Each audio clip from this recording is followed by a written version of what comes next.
Hi friends, welcome. आम्ही ना जू पार्कला गेलो आहे. कसं असतं ना माणसाचं, अचानक ठरवलं तर होतं. आपण जर ठरवून ठेवलं, प्लॅनिंग केलं ना, प्री प्लॅनिंग, तर अजिबात होत नाही. आपण जसं विचार करताना तसं कधीच होत नाही.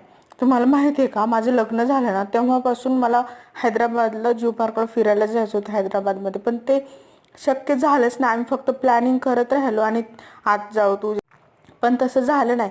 पण एक दिवस ना अचानकच रात्रीच्या टाइमला हे बोललं, उद्या 2 दिवस सुट्टी आहे, चल आपण जाऊ का फिरायला. म्हणलं जाऊ द्या, आपण एवढं प्लॅनिंग केले आणि आता काय होणार आहे जायला.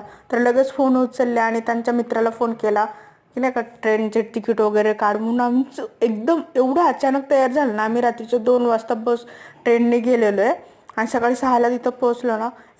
अख्खा एक दिवस एवढं फिरलो ना. आणि हे जू पार्कमध्ये ना जसं का आपण हॉलिवूड पिक्चरमध्ये बघतो असे होते.